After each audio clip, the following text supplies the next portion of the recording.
Early in the morning, bend my knee boy to the ground. Knee boy, I call you. Oh, knee boy, I call you. Oh, Lord, knee boy. Knee boy in the morning. Oh, knee boy in the morning.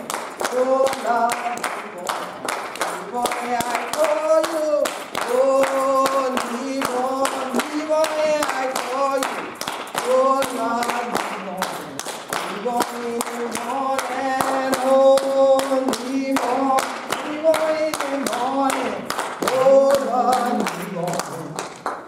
Morning. Morning. How 100 children do today? I'm glad to see all the 100 children enjoying me in the yard and things like that. But you know when you did, and we place in the Gullah Geechee Nation, in Jacksonville, North Carolina, to Jacksonville, Florida, we don't sit the table in the morning and things like that. Breakfast done by this your time. Because we be up there clean and things like that and walk till dust.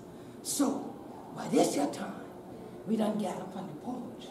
So I can tell all the 100 children what I nap and everything, come on over to the porch. And we sit over there together. So we walk.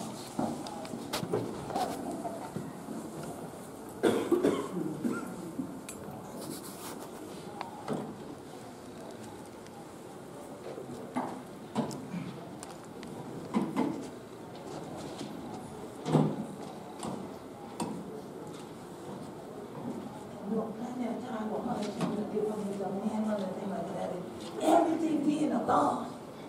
And put in a standing line, on a sitting line, falling line, or any other kind of line. We want out of what one culture and think tell one for doing.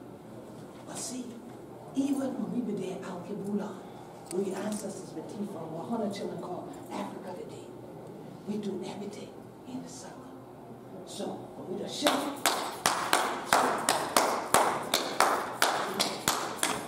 we together, we join hands in the circle. So most of the time and things like that, even if one sit chair and things like that, they shall line up on the porch. Soon the family come and draw them together in a circle. If we don't need the orchard and things like that, with the long yard and thing about yet about, we Spanish malls. And so much of people like will come take pictures, but they never sit on them. So that they can yell their voice and things, and the ancestors. The way we had it, everything like that. But see, sometimes people ain't noticed. Why people like for being long? Come here, help me out. She did like this year, and I did like this year. Come right here. No, how much can we see? Right? We have to kind of do a dance routine, right? For all of us to actually look in the same direction, unobstructed, right? And then you might not be able to hold this position forever, right? So eventually you start doing them dance routines. Slide to the left, slide to the right, right? But now I'm over here and I'm like, this was over there, right? But if I truly want to see, and especially the people that I'm communicating with, isn't this a little easier? Because I guess you didn't kind of know what I look like. Right? Know that I know what she looked like. And I couldn't see into who you are. They said the eyes are windows. So, right? So that's why when we welcome folks in to spaces where we are in the Gullah Geechee Nation, from Jacksonville, North Carolina to Jacksonville, Florida, so some of you cringe when I was speaking earlier. I'm helping you out now to get into your language as well. Get pasta. Some of y'all are scared to sound. Okay, all right. So definitely we welcome people into the circle. Now that doesn't mean that all energy that comes into the circle needs to remain there. We find very quickly that there are times that you would prefer to eject certain energy from the circle. And if that energy was brought in by a human vessel, how you think we got ejected? By getting the person out of it. Exactly. Now, because we come from a place of Southern hospitality and all, we might do it very gracefully. And just offer you some sweet tea and some cornbread as we walk you to the car and let you know how we just glad to have met you, but we got to go, right? So, we have had to find a myriad of ways to communicate with people who are very linear, that try to shoot their line through and divide us. And when they've done that, and we go, whoa, hold it now, that's not about to happen. Hold on, you're not preaching. This circle got to stay together, what you doing? They're like, but I mean, the particular technique y'all are using, we're not familiar with that. It doesn't fit in our metrics. So we can't utilize that. I mean, we have a particular sequence. Let me show you on my PowerPoint how it should go. And we're like, no, let us point you to some power. Put that down. And look at us. See who we actually are. Yeti. Holy crap, we didn't do like that. Sometimes you can hear with your soul, and then your spirit can translate if you're open in the circle. But if you bring in a closed energy into the circle, nothing's going to get in there. Do this for me. So now, if I had $1 million, it would, no, now you want to open it. God, I like her. I like your girl. She said, open. Hold on, I got the wrong position. Like before that, no, that's what you said. I said, Milty. Auto reflex. I like you. What's your name? Yeah, Chloe. Chloe, yes. So Chloe was like, oh, change position. But that was smart, Chloe. Because why did you do that? Why did you? Because I was mirroring what you were doing. But to receive. To receive, right? Because when it was like this, you think you would have gotten stuff? No. No, right? So, like they say, a closed fist can't be fed. But also a closed mouth doesn't get fed at times in the Gullah Geechee nation. So we don't sit there on the porch and say, I ain't hungry. Yeah, I sure wish I had some fish. Really? And you think that fish gonna jump up at that creek and walk up here to the porch? Keep on talking to it then, darling. I'll sit with you and wait to see him come up the road. Go ahead. Send for one for me too. We don't sit there, I hungry, oh, ooh. Because the only thing somebody in the family will tell you is what? You better go get it. Okay then, you better go get it. That's exactly what they're gonna say. Now they ain't gonna say me, they'll let you go on out there. Why don't you go and get your boots on, go and get your net, and go and get your bucket. And if they look at you going too far, gal, where your hat? Oh, Lord, I got the hat. Gal, you gonna get hat? You gonna put that hat on your head? You going to the creek? Okay, come back. Forget it, I bring the hat. Now, you done half a mile down the road, but they'll come slowly after you make a move to go get it. They'll come and help you to get it. So one of the things that we wanted to do by coming to Wisconsin was to help you get understanding. One of my favorite proverbs in all the world is wisdom is the principal thing. So get wisdom, but in all thy getting, get understanding. Normally I use the word overstand because we've been under too long. And we're ever reminded of that when we come to these national conferences. We're never referred to directly.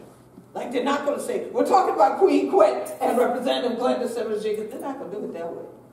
They're not even going to necessarily say, oh, we're talking about the Gullah Geechee. They'll say, we're talking about the people from the rural, underserved, underprivileged communities. And they might add the people of color from there, or the indigenous people there. And we're sitting here going, excuse us. Just go on, like the song says, say my name. Go on, say my name, say my name. All right? Because are you talking about me in front of me like I'm not here? And a lot of times that's what's happening. And I thought that was bad until I came to the first National Adaptation Forum in Denver. And people were talking about people who weren't here at all because they couldn't afford to be in line with all the things it took to get into this conference. They didn't necessarily have the connectivity where they lived to get online and be notified if there was going to be a national adaptation plan. They didn't communicate the same way. What is adaptation? We don't have a word for that in our culture. We just live that. We've learned. Then, if they could get online and they looked at the price to register, like, whoa. Much less the process of submitting the abstract to determine whether or not you will do a training or you'll be part of one of the panels or the symposium discussion, you know, because they'll already get their own people for the opening plenary. And what do any of those words mean? None of them exist in our language. So I see symposium, I see plenary, I see, oh, guess it's not for me. So now the circle doesn't meet with the line. And the folks sitting under the trees, touching the earth, remain in their circles, working on what they're working on to make sure that they can thrive and survive and that they can put covering over the next one, whether it's by hat or by spirit, to make sure that they thrive and survive and get to these waters, get to the land, and then nurture themselves, but bring enough back that we can have enough for all of us to share in the circle. And meanwhile, while we're doing that, somebody Googled Earth where we lived and made a map. And then once they did a Google map, they actually had a portal through which they made a design, and they started making up their own websites talking about us without talking to us and without ever setting foot on the land. That they've used some of the toolkits to see the sea level is rising and covering. But they did it from their office at the university. They did it from their office at the Capitol, where the government is. They did it in Washington, D.C. And then they determined what resources they would or wouldn't send to that place. Because one of the words people started to talk about is retreat. And I said, oh yeah, we don't mind retreats now. What kind of retreat we doing? I got a masseuse that can come for that. What else we're doing? This all ladies? Is this, you know, couples? What kind of retreat? No, that's not what that word means. That is what that word means. I live in the Cialis. People coming in a retreat all the time. What you talking about? Oh, no. I mean leave. Leave. Who leaving you? You can walk into your car. Yes. No. I mean, you know, you realize that we're looking at the levels of the water, and you're already in the hurricane zone. So we have extrapolated that by 2030, there is going to be water at this level of sea level rise. Sea level rise every day. We on a sea island. What you talking about? It comes twice a day. It rises. Twice a day it goes down. We don't mean that either. Okay, well, you did not can't talk. Just go on back where you at. Because, see, you talking about the water rising. You tell me that ain't what that means. We talking about retreat. You tell me that ain't what that means. How is that not what that means? Because we don't speak the same language. And you're not willing to sit with me so I can understand you.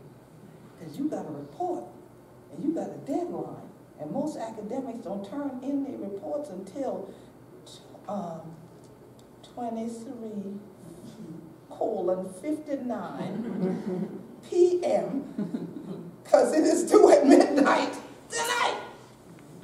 So it's like, I don't know why the native people there, they're not understanding that they can't survive on those islands. We don't know how you don't understand that our ancestors survived on these islands. There were always hurricanes. The islands themselves emerged because the ecology of the land changed.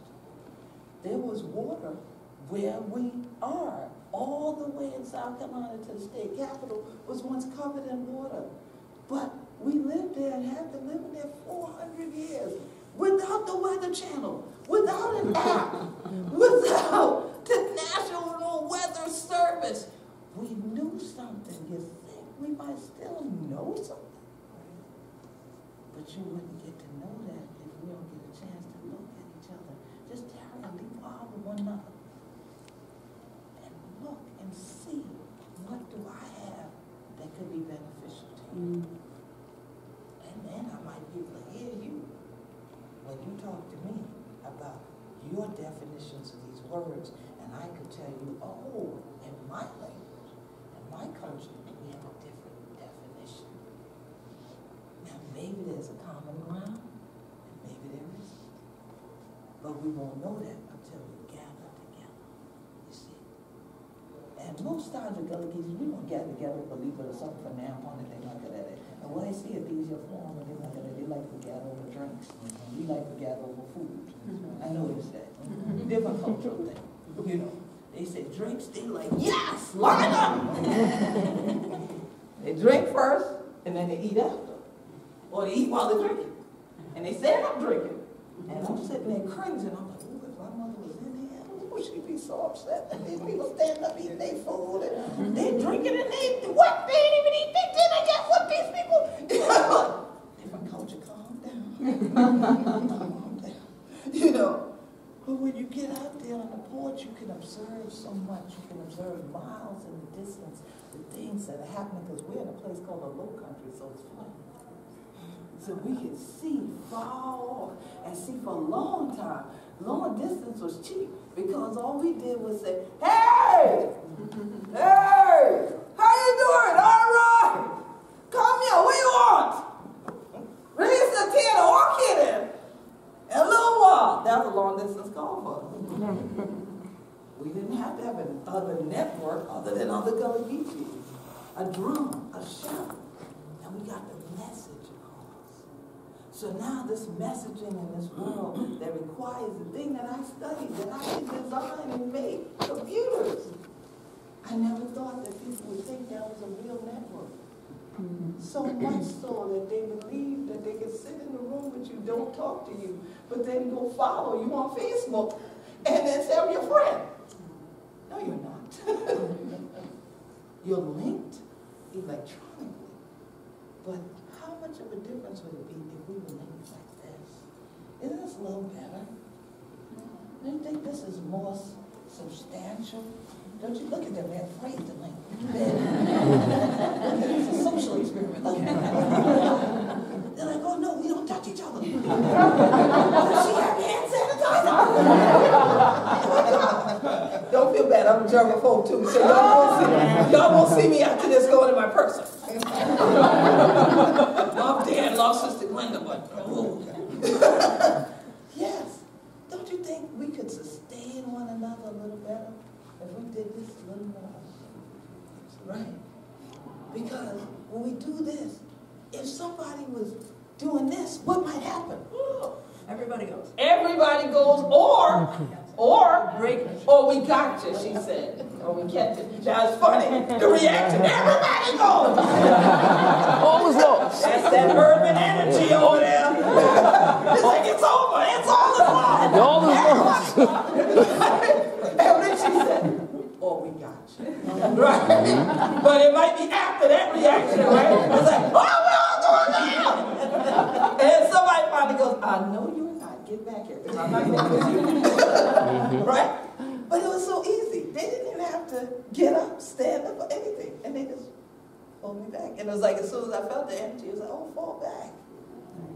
And that's sometimes what we have to do. Fall back from your cultural mores. Fall back from the way you normally do something. Fall back from our electronic devices that program us when you think you're programming them. Okay. And then just actually see who else is with you. So now I know one of them, but they didn't know.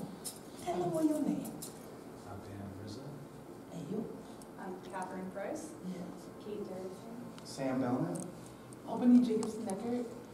Vicki Bennett. Katie McLaren. Chloe Ames. Landon Knapp. Kim Bowles. Eric Wheelwright. Meg Domas. Shannon Mortensen. Linda Parker. Kate. Will Colby. Astrid Caldas. Glenda Simmons-Jenkins. the Queen Quet head from the body is Gullah Geechee Nation. So, it's a blessing to have an opportunity to be in this circle with you, to share our spirits together and our knowledge. So along our journey, we've had many academicians who discovered us. I call it their rather Christopher Columbus-esque behavior of academicians. I made a discovery. I didn't know these people existed. I didn't know this place existed. But now that I do, I want to research you. I want to stay here a while. I want to delve into what's under the oak tree for real. I saw them going under there. Can I go? They don't even ask. They just show up and then you go, why are you here? Back out from under the tree. You know? And it's like, oh, but because everybody else just went under the tree. Look at you and look at them. Do you notice a difference? Everybody else under that tree, we know who they are. Who are you? Well, I work at, I didn't ask you where you work. I asked, who are you? In our community, you start right off. I'm so-and-so. I'm from such and such an area. My mama is so-and-so. My dad is so-and-so. But guess what? I think you went to school with my uncle. Really? Who your uncle? So-and-so. Shut up. I ain't just went to school with him. Girl, he said, ditch your uncle. You know?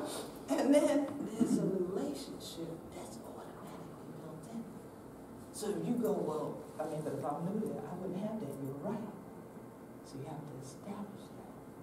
Build rapport, build a relationship by first coming and just sit and see if people would invite you to yourself.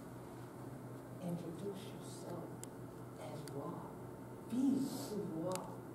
And then let us gauge whether we want to introduce you to other people that's under that tree. Or whether we think it's better to help you walk to your car. Take this sweet tea and cornbread now. Have a good ride down the road. Okay? So, that's made the difference between who we consider to be competitors and who we think are collaborators. Because culturally, we found both. People like to use this term cultural appropriation when it's actually cultural misrepresentation and exploitation. Where people who are not from a particular cultural group come in and want to think they can mimic what they saw. Or feel, well, we have a better way that should be presented. How do you present my life? And say, you have a better way to present my life than I am living. And that happens with the reports people write up. If they haven't talked to those who they're writing about. So, we had anthropologists, sociologists, scientists now, linguists, historians, all the ist. Love coming to the seance to see what they can discover. And now it's the environmentalists that come in and don't feel they need to talk to the natives because why do we need to talk to you? I'm going down here to look at what levels the sea is rising to. I don't need to talk to y'all. But then you get a grant because you do have a socioeconomic component section somehow written in there, but who's the socio part of that? Okay. Oh, well, I Googled you. So, like, okay, y'all gonna stop doing this Googling. And y'all gonna learn to do some Gullah Geechee and sit down and start writing about us and cashing in on us. And then when we show up at conferences like this and challenge your paper, challenge your PowerPoint, you're offended. But how do you think we feel? So in walks someone opposite the competitor who's now getting grants in competition with our nonprofits that are there, but you say you want to help us, but none of our nonprofits got a dime from your grant, and nobody in this community was hired by you either. Here comes the collaborators who come in and say, look, I would like to work with your community, If you will allow me or afford me the privilege to work in your community, I have the following resources that I can bring to you. And I'm hoping that I can learn from your community. Even if there's tools that I can bring to you that you're not familiar with and teach, maybe there's a whole lot more you can teach me. So we formed the Gullah Geechee Sustainability Think Tank from those who want to be collaborators, who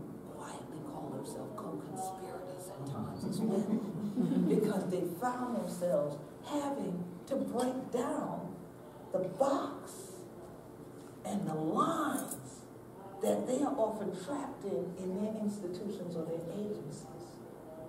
Because they'll go back with a report that says, well, the locals said this, and the locals did this, and the locals did... What? We don't write like that. We're scientists. What is all this talking with the locals? We need the statistical data for this. We need pie charts. We don't need pie. From the pie. I mean, I don't really mean that. They said that pie, but you need that pie. The pie looks good. But I mean, really, we need concrete data. You know, you're not going to get the concrete data from them unless you understand how their culture goes about resourcing their own community that we want the data from. And we have things that we can kill them first, and then maybe we can get the data, but it's not going to be the same way that we normally do. So in walks a few people that y'all get to hang out with. And y'all will get to go back to the lines because later y'all will get to the fingers. All right. Well, one such person, I'm going to call her K1 because somehow, after I met Dr. Kate Derickson, in walked another Kate and another Kate. And I was like, okay, wait, I got to keep track of y'all. Now, so you're Dr. Kate Derickson, that's right.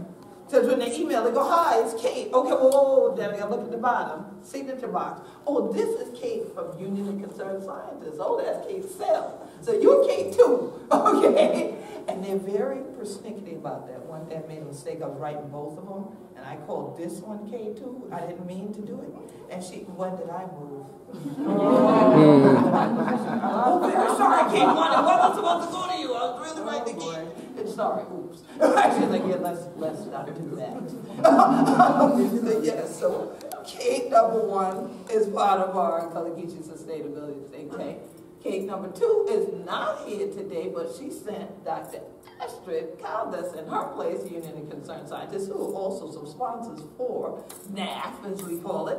And Kate number 3 is also in our Gullah Geechee Sustainability Think Tank that is part of the South Carolina Coastal Conservation League. I've met other Kates since then, so I'm not trying to bring any more of them into the thing. Okay, but I have gotten a plethora of Catherines and Kates in my life now.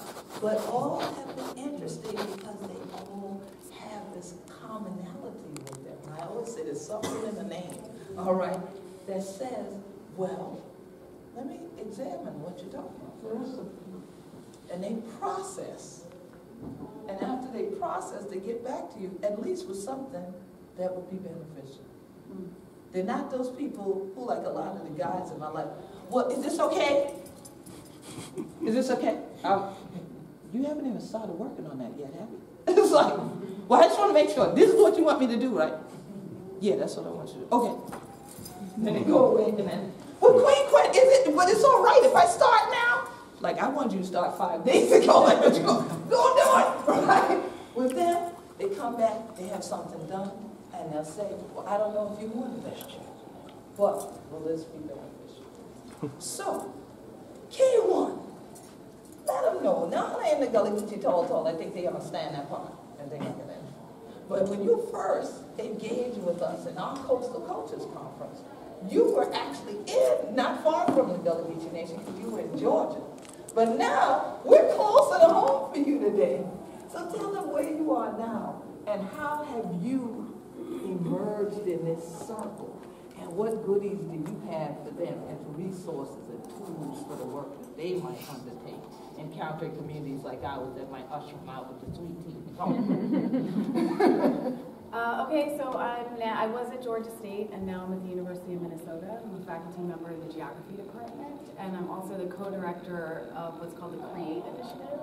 So CREATE is funded by the University of Minnesota's Grand Challenges, and it's to do an institutional transformation at the intersections of water and equity.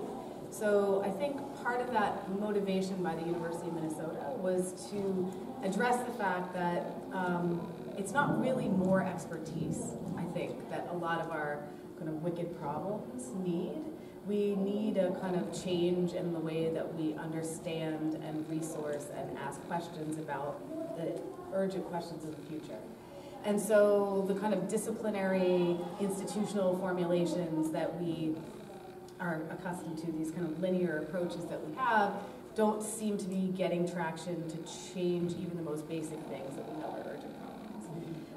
And so the University of Minnesota's provost office said, we need to change this institution. We need to transform it for the 21st century to address these grand challenges. And I had been working with a colleague who is, her name's Bonnie Keeler. She's an ecosystem services researcher and an ecologist, ecological economist. And really, looking at these, the way that kind of ideas about tackling kind of urgent environmental problems often are perceived by or actually do create threats to cultural continuity and kind of thriving in some communities. So this kind of real understanding that we had through the work we had done together, we've been working together for a long time now, or some work that I've been doing in Atlanta where, you know, these green infrastructure improvements or these green investments, people saw them, a lot of people that Bonnie worked with saw them as kind of straightforwardly, obviously good things. And the communities that I had been working with for a long time would say, like, I'm not gonna get to have anything to do with that. So you can build a belt line in Atlanta through my neighborhood, I'm just gonna have to move. So and this was news. This was news to Bonnie. This was, I mean, who's an amazing researcher and a good colleague and friend, and really at the heart and soul of the Create initiative. But it was a revelation for her that, like, everybody doesn't want parks. Like, everybody doesn't want greener cities, and it was because people knew that that's not going to be for us. So she would bring this information back to her ecology community, and people would sort of say, like, oh, I don't know quite what to do with that information. And so we realized that we needed to train academics differently, that we needed to train graduate students differently. Graduate students were coming to the University of Minnesota really urgently concerned with problem solving or addressing urgent questions and doing it in anti-racist ways, in collaborative ways and historically sensitive ways, but they weren't able to get that training or expertise in their ecology program, in their specific kind of disciplinary context. So we created the Create initiative that has multiple dimensions, one of which is a graduate training program, interdisciplinary graduate training program that includes an opportunity for the graduate students to work collaboratively with community-based organizations. We have a fellows program that is part of our policy think tank, we call them.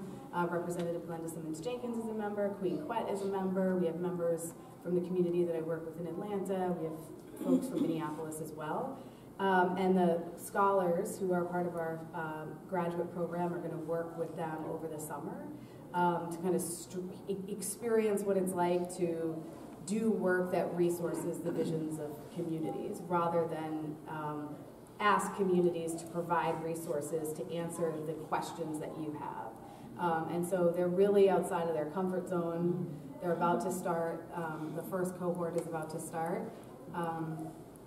And we're trying to help them understand that, like, the anxiety about not knowing that linear process is part of it, and learning to live with that unknown and unknowable, kind of what's going to come out of this is part of that process. But when you're, studying for your comprehensive exams or trying to design a dissertation, that kind of goes really counter to what it feels like. It's kind of like the opposite of developing expertise. It's developing humility and a sense of what we call resourcefulness, or this idea of resourcing the capacity or contributing to the visions that the people with whom you work want to see. So rather than saying, well, I've deductively arrived at this idea about what you should do, instead saying, okay, I have a suite of skills and a suite of training and a bunch of institutional resources. How can I reorganize these in ways that are, of use to the work that you, to make something that you would consider to be valuable. And then the third piece of it is kind of what keeps the lights on. It's the research part. And we've been working to develop historical analysis of urban property markets and infrastructure investment in order to have a kind of model of urban infrastructure that is accounts for kind of the creation of the racial wealth gap through urban property markets. And part of that is about the fact that, you know, my ecology colleagues say we're very accustomed to thinking about a baseline of today and what it's going to be in the future. But the communities that we work with think about the historical processes that brought us to this particular baseline. And, you know, Bonnie was like, well, we just don't have any way to account for that, you know? And so we came to this discussion around, like, people perceive, especially my collaborators in Atlanta, that they live in these places that are vulnerable to flooding, where this flooding is going to be intensified as a result of climate change. And they live in this place for historical reasons, both because they have community in this place, but also because they were pushed to these places. And then they made something beautiful or valuable here in this place. And they want that historical analysis to be part of the future visioning. And so how do we build approaches to doing kind of future visioning for urban and rural spaces that accounts for the historical processes, that's historically sensitive? So that's the kind of research problematic that that we're doing as part of the Create initiative. I have some goodies. Was it, hang on, pause before you storm to that. Yeah.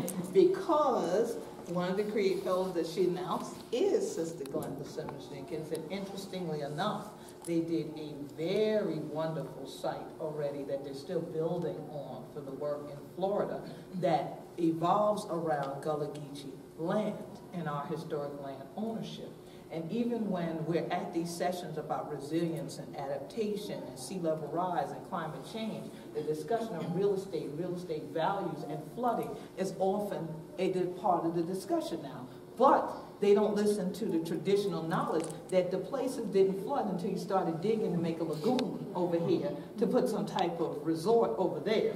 It didn't flood until you brought in truckloads of dirt and put them in marsh. And then where do you think the water was going to go? It went on to other people's property. So let's not blame God and the weather for all of the flooding that we're seeing. A lot of flooding incidents are happening because of suburbanization and urbanization of areas that were traditional sacred ground to the indigenous cultures and communities that were there. And that is part of that historic context and narrative that needs to extend into the storyline. But if you are the destructionaire, that's what I call, what y'all call the developers, you don't want to discuss that because that would show that you are part of a continued process of colonization and exploitation, disruption, removal of people. So you don't really want your name in that listing and that narrative. So let's ignore the narrative and let's rename places such and such plantation, though, if that can be a selling point. But let's not deal with the real historic plantations and the cotton, the rice, and the indigo that grew there, much less the sacred ceremonies that Africans had to do to thrive and survive in spite of having. There's a seat over there, there's a couple seats, come on in, something. You're not allowed to skip out. And so that you don't know, you're good, you're good. All you gotta do is say, good morning, everyone. Good morning, everyone. Good to go, and tell us your name. My name is Rob Crow. Rob, all right. And so, what's your name? Sasha. Sasha, all right. And so, here it is that narrative is not there. And why? More often than not, destructionaires don't talk to us. They definitely don't sit with us unless they're trying to offer you $2 for your property that's worth $200,000 to try to get you to move, to recreate that space. So, Sister Glenda, I know you know about how people have created a whole lot of things. So in enters this Create initiative, this whole fellowship. And you know me, I'm like, I'm a young lady. Why I got to be a fellow? Okay. You know, it's the fellowship. Get some sistership on that. You know, see, we just commune with one another. We did not have that gender thing. And whatnot. But it was interesting to get this invitation, I'm sure, being in Florida, and have this invitation come from Minnesota. That's right. when you're on Florida University and send your invitation to do such a thing. That's right. So tell us what you see and how this storyline connects in terms of being a native Gullah Geechee. Sure. Well, good morning again, everyone. Interestingly, a lot of people really don't put Florida in the context of Gullah Geechee because Gullah Geechee is sort of romanticized around South Carolina, to a certain extent Georgia, and then Florida and North Carolina, we're the bookends. Right. So much to the point that I didn't even realize I was Gullah Geechee until I met Queen Quet, and she impressed upon me that I was. And then through my own little research, I realized, you know what? I think she's right. But the connection that I was thinking when Dr. Derickson was speaking, she said historical context, and that's sort of where I'm the bridge. Because what I wanted to share with you all today was my own life experience, my own family experience, and how that connects with the research that Dr. Derickson is doing. So sort of giving you a personal context so that you understand when you come into our communities, everyone has, you're already on a trajectory of what you've experienced in the past and how it's placed you where you are, and that context is important in terms of how research is done. So in accompanying her when you assigned us to each other, I think you called him my name. well, you kind of at the center point. I'm the little piece of the middle. We began to work with each other, with her saying to me, will you just show me around your community? And I'm saying to her, well, what are you researching? And she's saying, I don't know. It still has to come to me. So that's how we began our communication and interaction, was with me giving her the details of what I knew about my community, and then she pulling from that pieces that would meld together in a way that she could formulate something in terms of a research question. I didn't know that's what was going on at the time. I know. But that's what's happening. But it was organic. Yes, absolutely. And we're vegetarians, so we don't organic. Right. And so that not most Gullah Geechees don't know. They'll eat the oink. But here it is, that organic nature of the process is sort of the same way I met K2. Here I was in Washington, D.C. speaking at a press conference, and here she comes up and says, you know, we're getting ready to discuss some things that we know is pertinent to your area because I'm part of the Union of Concerned Scientists, and we've done studies about what's happening there. And again, not only how this will affect real estate and land and inform other things, but also migration that can be affected. And who's going to migrate would have to be your people. And so, would you be willing to come to Boston? I said, when it's warm. Please, when it's warm. She's like, well, kind of, maybe, sort of. It might be a little chilly. It's like, well, I'll think about it. And so, here it comes. Oh, right there. At the seats. There you go. I feel like royalties at the table. So come on. Just as a back here. So, yeah, appreciate the protocol. I doesn't get that. So here they said, well, come to this meeting. Well, I told her once again, come on with me, let's go on up here to Boston, get a heavy coat, because she lives in Florida. Okay, I really had a heavy coat in South Carolina. She's like, oh, I better borrow a coat now. So get a heavy coat, let's go up here. We got there, and they started presenting their PowerPoint. And they started discussing this report that they'd done. And they were very proud about it. And they had Jacksonville in there, and they had Charleston in there. And I said, which Jacksonville is that? Oh, that's Jacksonville, Florida. Is it really now? All right. They had all these urban areas. So I said, okay, so excuse me. So when do we see the report that has my area in there? Because I'm in the rural part. Oh, we don't have the data for that. Because there aren't any monitoring systems that we can pull the data from to put in the report. I said, well then how is this a valid report? I'm a scientist as well. And Charleston County is both urbanized and rural. It's both Sea Island and city. So if you're not going to incorporate all of that within the report, how are we truly going to discuss the impacts that sea level rise is having?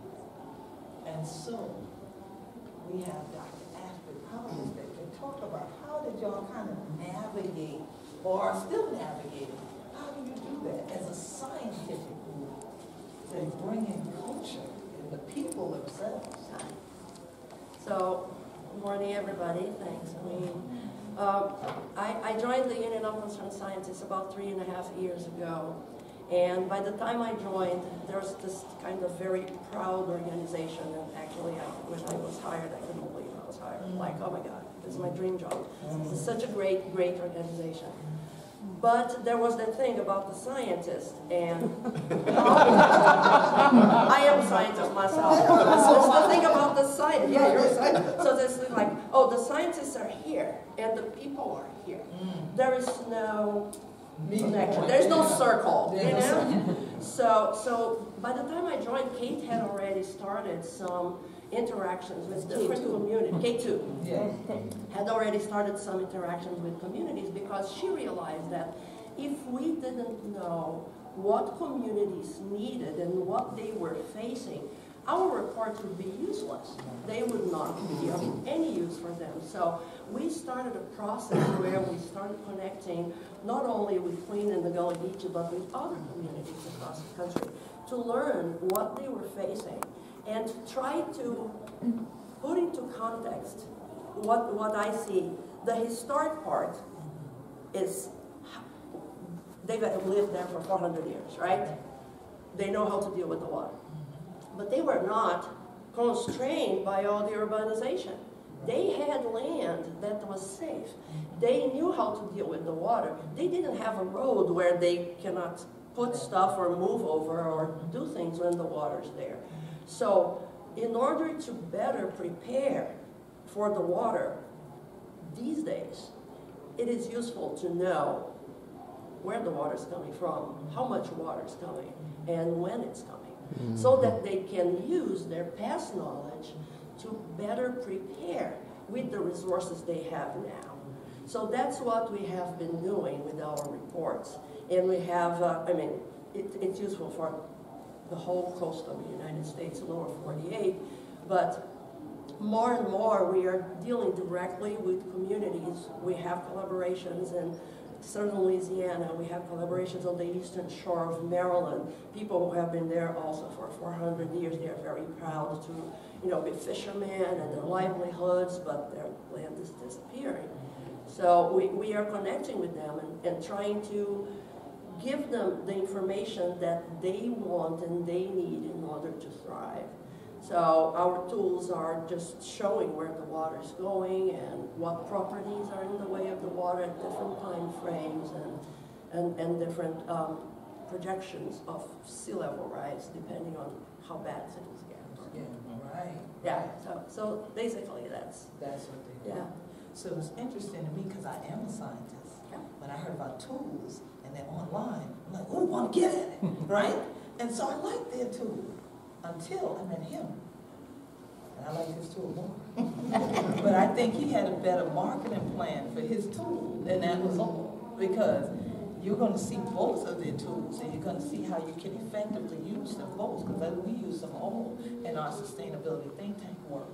But his tool, he showed us in conjunction with flyovers, or what we call fly-throughs. And that's what made an impact on me, because he had this day after tomorrow type video that actually showed. And he said, well, what city do y'all want to see? We said, flood the Capitol. And he went on, and he showed that video, and he showed Washington, D.C. on a normal day. And then it's like, let's do a king tide. And then we said, and what he said, but what if the sea level continues to rise, because we projected in year, I don't know what year you did that time, it's going to be this way. Locking it in, yeah. And so when he did that, it was like Lincoln was waving.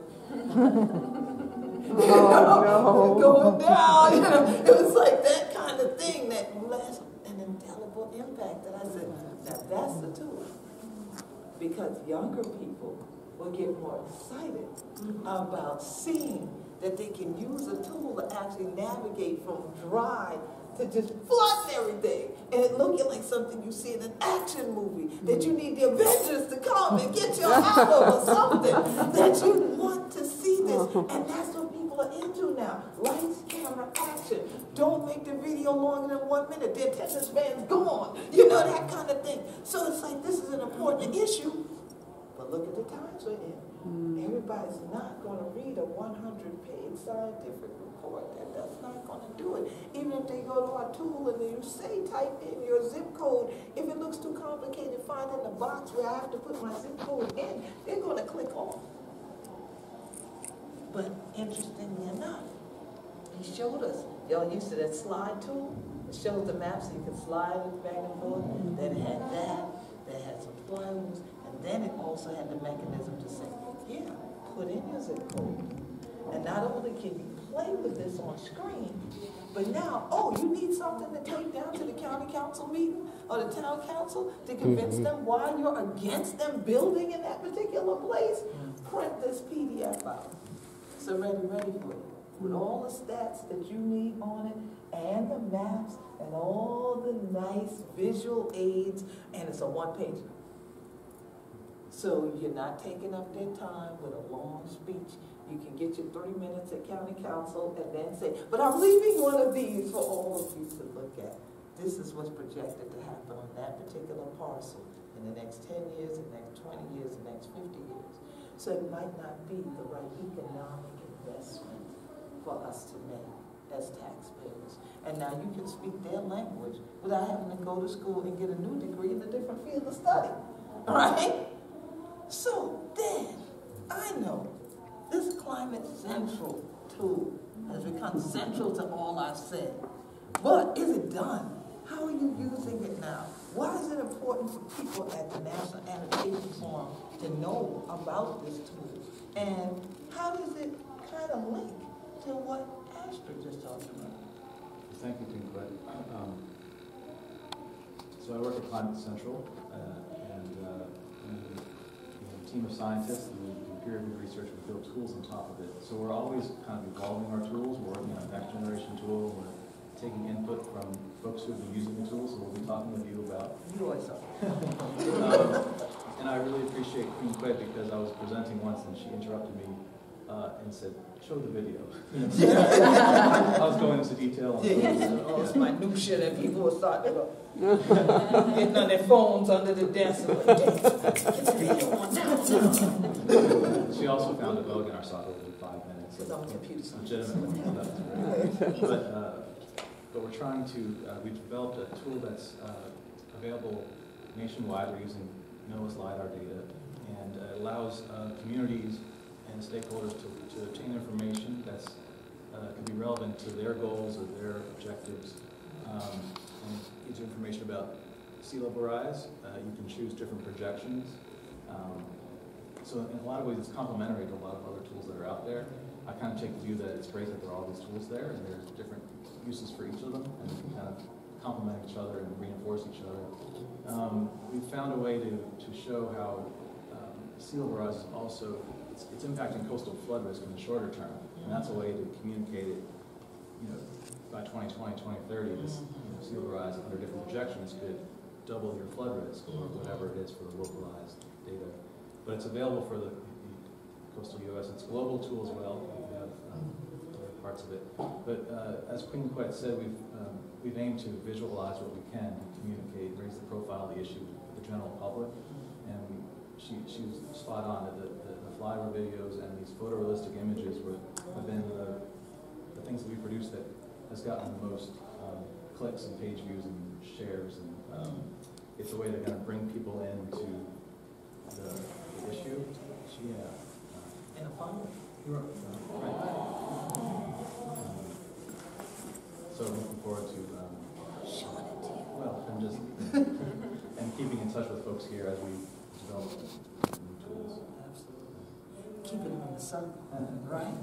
So what we're going to do so that y'all can get your fingers that have been itching to get back to being used because y'all use them so much, right? Swiping and carrying on, typing, right?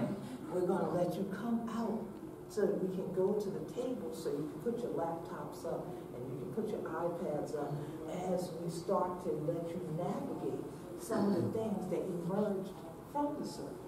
Because even though we know we live in this way, we know most Westerners have to go back to the line, all right, and toe the line. So when they leave from our sea islands, we know that they have to go back and fill their reports and do it in a standard way and all that, unless you can get the whole university to change, right? And so we go ahead and we assist them with this so that we brought some tools here and y'all can all get to see now what you heard about. So first up, we're going to take that journey back with Dr. Derickson and with Sister Glenda down to Florida. Y'all ready to go down to Florida? Y'all wouldn't mind, right? That's why I'm actually headed right after this session. All right, so let's come up front. Let's journey together. At some spot where you can definitely have out your pad, your pen, or your iPad. That's where you go. Now, what I love that Dan mentioned is how the various tools can work together and complement one another. Because if you're like me, several of you took time yesterday to participate in various sessions that were about tools. And also, we had another thing with the cake, toolkit, and so on. But what made me cringe yesterday was that in some of the sessions, they let us know, well, this is a 600-page guide that goes with this tool. That was one session. The next session, he said, well, I have 100 pages of instructions that you enter into before you do this process. And I'm like, he said, Queen, I see you shaking your head. I'm like, right, no, not 100 pages of instructions. So the good thing about these things and mechanisms that we're going to show you today is that it's not that intense, but it is intense. It gets you intensely into these cultural communities in ways that are beneficial to the communities, and that's easy to navigate and easier to use than you needing 100 pages of instructions before you even get going with it.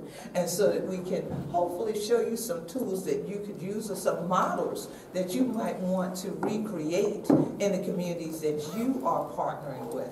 And so that this way you can continue to expand your circle of connection in the various places that you all are from. And so I take it, Dr. Derickson, we're going to take the journey with you first.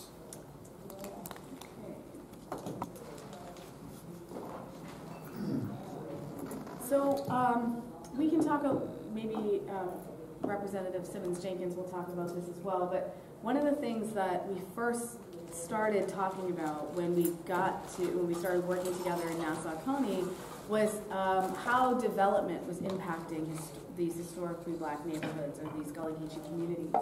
And one of the things that we were shown were these stormwater retention ponds that were being built all over the place as a part of the road widening of the road that went right through the community. And nobody in the community really knew what these were. And so one of the first questions was, what are they building here? And then what is the impact of these things that they're building here going to have? And why are they putting them here? So why do we keep finding these big ditches in these neighborhoods where Gullah Geechees live and that are historically relevant to our communities? And so that question kind of blossomed into a variety of different activities, one of which was a collaboration with the University of Minnesota Libraries, where they do something called a research sprint. So we were able to bring Representative Simmons-Jenkins and a member of her family up to the University of Minnesota. That was, talk about needing a code. It was January. It was a bad January, too. It was a couple of years ago. But they came in the freezing cold, and we sat in the library for a week, supported by University of Minnesota librarians, and kind of identifying the resources of the University of Minnesota to ask questions about what Queen calls destructionment that was happening in these communities and their impact on Gullah Geechees. And so as a result of those conversations, we started to come to a shared understanding that we can't understand why it's a problem to have this road widened in this place in this way, or this stormwater retention pond here, or this eminent domain of these properties to put this stormwater retention pond here, if we don't understand the history of this place. And like Representative Simmons-Jenkins said, the understanding of the kind of Gullah Geechee history of North Florida is very different from South Carolina. And there isn't a kind of shared language around the history of Gullah Geechees in that place. And so there isn't a sense of the kind of urgency of cultural continuity and cultural preservation. And when there is a sense of urgency, it's around the colonial history of the place. And so there's a real aesthetic issue, which is that when you look at Fernandina, for example, or Amelia Island or some of these places, and you ask, what are the architectures that we want to preserve? What are the places that are culturally relevant and meaningful? Those look like, you know, Spanish colonial history or plantation history. And when you look at the places that are relevant to the Black community and the Gullah Geechee community, it's, what did Adrian has this, the planner has cinder block vernacular is what she calls it. And so these buildings that are meaningful to Gullah Geechee communities and Black communities don't look like anything worth saving to people that aren't familiar with the history of the place. They make their eyes sore, or they make people's eyes sore. And so we had this conversation around how could we re-narrate the history of this place to elevate the Gullah Geechee history, so that when we're operating in a planning context, like what does it mean to widen this road and displace this community? What is the history that we're actually encountering and engaging with? So I have actually 2 undergraduate students who have been working on this for a couple of years now, one of whom works full-time for Create now, one who's about to graduate, and they've been putting this story map together based on a couple years now of research with Representative Simmons-Jenkins and community members, and it's not finished, so it's not live, but I just wanted to give you a sense of what kind of product that you can create. And our long-term goal, once we've kind of vetted it with the sustainability think tank and Representative Simmons-Jenkins, and it's done and ready to go live, and we're sure that it's appropriate and culturally sensitive and so forth, then we hope it's that kind of tool that can be, you know, used in a council meeting where you say, okay, here's the argument that I want to make, go to, you know, www.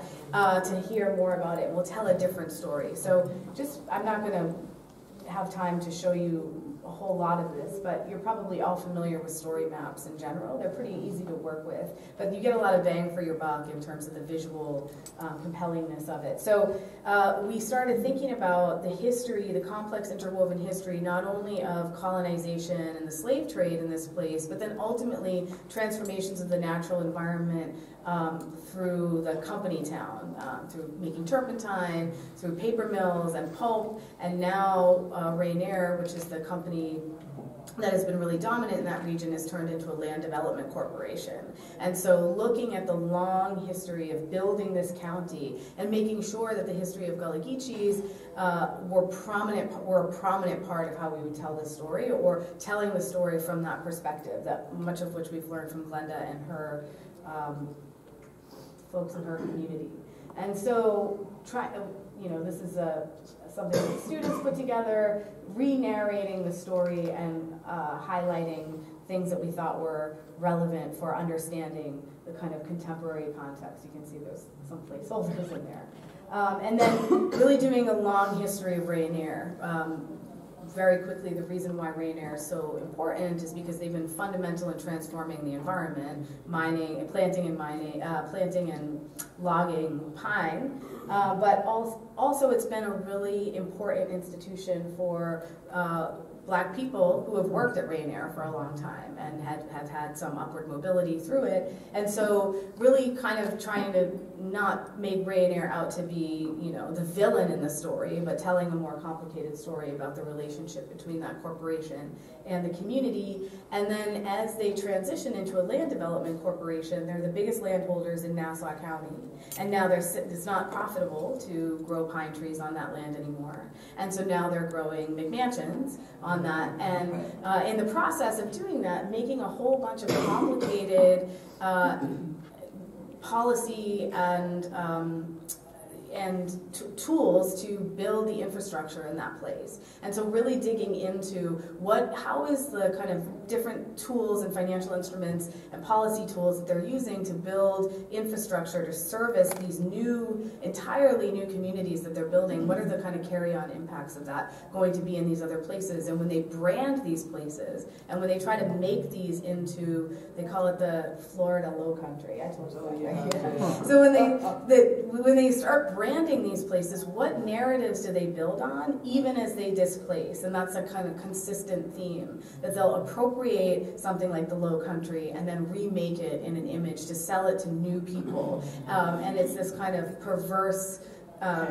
packaging where it's like simultaneous displacement, but then marketing for new people, and really kind of teasing that out so that we can kind of identify it more readily as something that the students have been working on. So there's a long history of rain air and its impact on the region, and then kind of re-narrating the place from the Black perspective and the Gullah Geechee perspective, and then looking at property ownership dynamics, and looking at things, telling it from the perspective of certain families, looking at finding out how did people acquire property, because the history of land ownership in these places, especially in Gullah Geechee communities, is a story that we don't really know in like mainstream U.S. history. We don't know that story that well. So how did families come to own this property, and what are the challenges that they face with respect to property law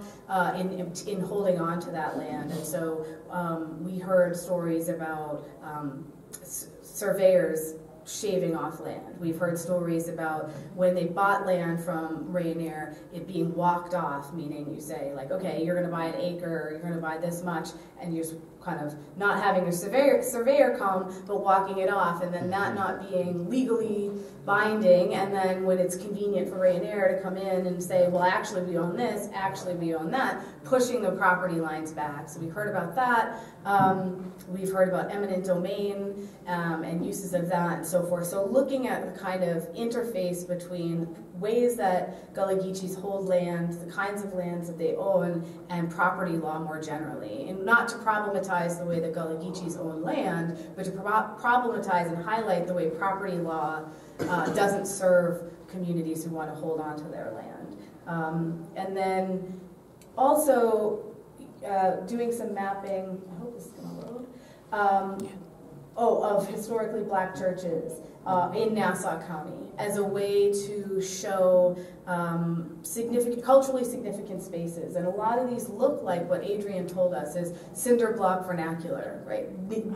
And when you compare that to kind of colonial buildings that look to historic preservation as like aesthetically pleasing or touristy kind of places, you know, not all of these spaces really make people immediately understand the relevance of them. But if you know the history of Gullah Geechees and you know the history of Black communities and they're present, you know that these are important cultural institutions. And so if we can map them and use those as a way to insert into the conversation about change, environmental change, landscape change, land use, then that's one kind of way of understanding the landscape differently. So when this is ready to go live, we'll pass it over and hope that it's a tool for the Gullah Geechee community in North Florida to be able to develop a new narrative of the place and kind of shape development dynamics differently. Do you want to add anything to that? Dr. Derickson, you can actually help me as far as advancing the slides. Oh, sure. But I will say, please tell the students they've done an outstanding job, because I haven't seen this. This is my first time seeing it, and it is awesome. So which slide? If you go to, are you going to go to my PowerPoint? Yeah. It should be on the desk. One of the things that made this experience with Dr. Derickson and her students so positive is to have people to really want to hear your story and who you are and what you're about and what makes you important in their research, to make us central. this title, Ownership Has Its Privileges, kind of came about in a sort of negative way, in the sense that on March 31st, you may have heard that rapper Nipsey Hussle was murdered. There's a video where he's speaking when he was 20. He died at 33. But the video when he was 20, he says, you know, bling is not important, you know, wearing gold chains and diamonds and all of that. What I want to do is invest in land that accrues value as opposed to depreciating value. And it really struck me at that moment how important this whole concept of land is. You know, even through the 20 years that I've been doing it, it only just hit me then. He's trying to get something that we've had all our lives. And it's so easily to take for granted, but he's in an urban area, and land is the privilege that he's looking to have, the ownership of land. So that's where that title came from. I just wanted to share how that one person's effort at acquisition is something that I don't have to think about at this point. I mean, I have to think about how we're going to keep it, but I don't have to think about acquiring it. Okay, Queen, the book that you did the anthology of, which is right there. That we have to sell today. Yes. I was fortunate enough to be able to make a contribution to this anthology, and I had not really remembered what I had said until I picked up the book yesterday. And I actually make a comment in the book about how being stolen from Africa and losing our land ownership was really why heirs property became an important thing in our history in America.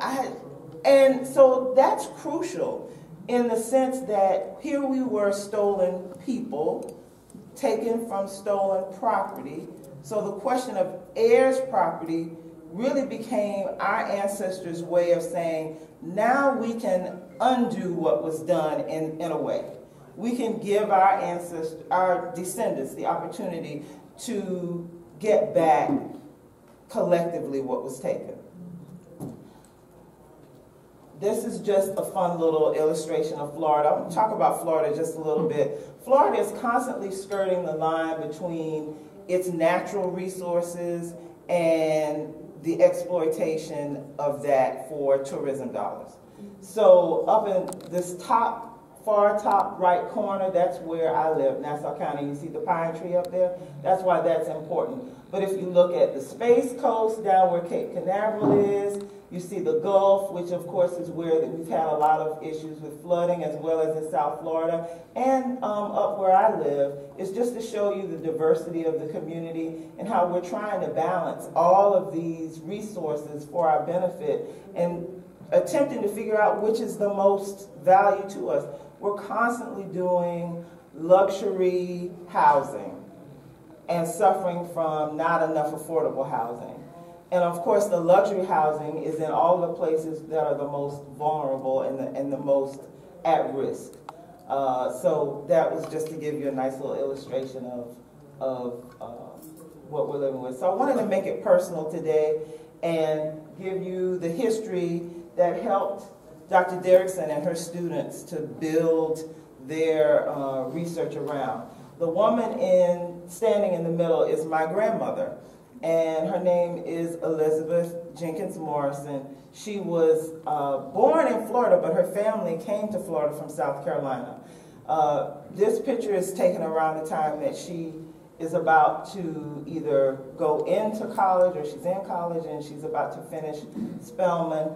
But her family, she was born in a place called Rochelle, according to my mother's birth certificate, and then the family moved to Daytona Beach, Florida, and that's where they settled. This is my grandfather, Linworth Samuel Morrison. He came from Jamaica. He was an immigrant. So both of them, around the early 1900s, are going into their teenage years and then into young adulthood. He comes from Jamaica, goes via Cuba, then to Florida in Tampa. He does some little menial jobs to get enough money so that he can go to school. And he and my grandmother meet in Atlanta. He's at Morehouse and she's at Spelman. So They meet and they get married. They finished school in 1914. They got married, and the question was, okay, well, what now? So I don't know all of the details, but I do know that they end up going to Boston because we were getting into the Great Migration at that point, and he's a pastor, so he's assigned to a church in Boston, and they stay there for a little bit with the beginnings of their family. I want to show you where we live. As I said, Nassau County is that spot up at the north where it says Jacksonville. That's where we live. And it's going to zoom in, Nassau County. And then the next one is going to show you O'Neill. It should, yep, right in the center where it says Fernandina Beach. So after they come from Boston, they get back to Fernandina, and they live in Fernandina for a while where my grandfather's a pastor, and they go to O'Neill where G.E. Prince has already settled O'Neill, and they find a little home to squat in. Over the course of time, my grandfather is farming the land, chickens and all of the livestock, and this is a deed from the man whose land he was on. He eventually asked the man if he can buy the property because he's been farming it, and he says yes. The gentleman was in New York. He was from a Caucasian family that had owned the land for a very long time, so in 1944 the land is conveyed. And this is just a side note. Zora Neale Hurston talks about Florida, and she's making a request in 1945 that W.E.B. Du Bois would please try to do a campaign to set aside land for well-known black people to be buried.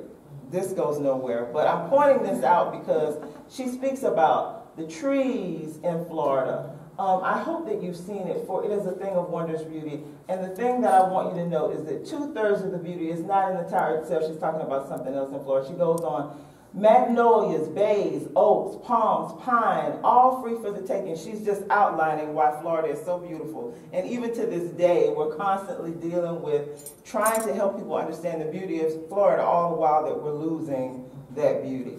So I'm going to just zoom through these. These are clips of the church that my grandfather built in O'Neill in 1947. These are his daughters, my aunties, my aunts, my grandparents. My mom is up there as well. So by 1949, they're getting ready to convey the property to their children. And this is my grandmother's handwriting where she's showing every lot to every child. And the lots that aren't on there are the lots in common, which is the heirs property lots.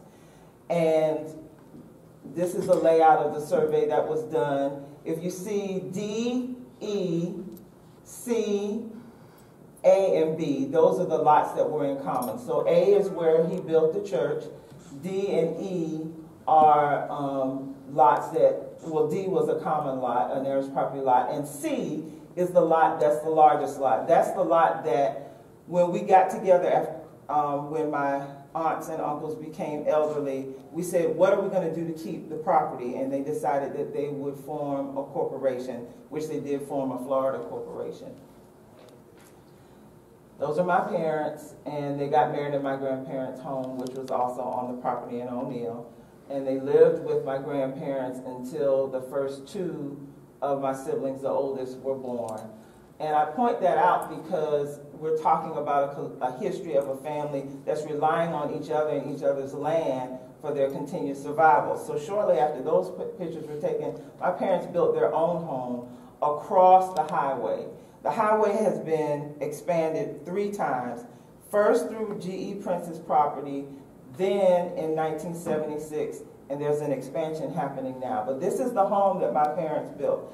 And that little child there is me and with my sisters. Now this is a map of when the road, the first right-of-way taking, and you can see it says L.S. Morrison subdivision, and it's showing you where they're shaving off the front part of my grandparents' land. So we're talking about displacement. I'm going to go on and just show you some of the things Dr. Derickson was pointing out.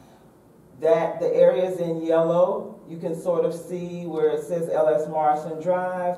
That's the land down. I'll step away so I can show you here. This is another of our communities here. And this area here is a retention pond that she was talking about. And then there's going to be some others that I'm going to show you.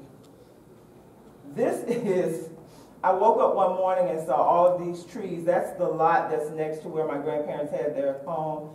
The contractors for FPL come periodically, the utility company, to cut off the trees that are next to the power lines, because if there's a storm, they don't want the power lines to, you know, be affected by the branches. Anyway, it always unnerves me. And I come rushing out because they're parked on the property as opposed to in the right-of-way. So one of the guys says to me, he says, that's okay, that's a nice piece of property you have. I said, yes, it is.